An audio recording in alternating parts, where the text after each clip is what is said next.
Nomination टास्कमध्ये राकेश आणि विशालमध्ये झाला राडा. सीझनमध्ये पहिलंच डबल एविक्शन होणार.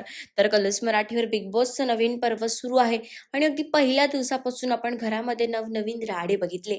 बिग बॉसने आणलेले ट्विस्ट सुद्धा बघितले आणि असाच काहीचा ट्विस्ट या आठवड्यात येणार आहे. तर बिग बॉसने घोषणा केलेली आहे की या आठवड्यामध्ये पहिलं डबल एविक्शन होणार आहे. कलर्स मराठीनं आजच्या एपिसोडचा प्रोमो शेअर केलाय. त्या प्रोमोमध्ये बिग बॉसनं सदस्यांना मगरीचं तोंड हे नॉमिनेशन टास्क दिलं आहे.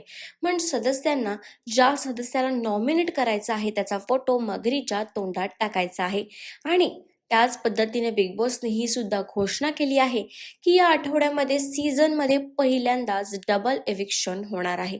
म्हणजे एकापेक्षा अधिक लोक घराबाहेर होणार आहेत आणि अशातच या टास्क दरम्यानमध्ये विशाल आणि राकेशमध्ये सुद्धा आपल्याला राडा पाहायला मिळणार आहे.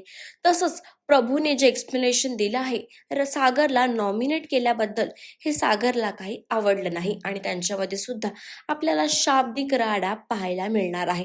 तर तुम्ही आजच्या एपिसोडसाठी किती एक्सायटेड आहात आम्हाला कमेंट्स करून नक्की सांगा आणि अशाच सगळ्या लेटेस्ट अपडेटसाठी टेली रिपोर्टर मराठीला सबस्क्राईब करायला विसरू नका.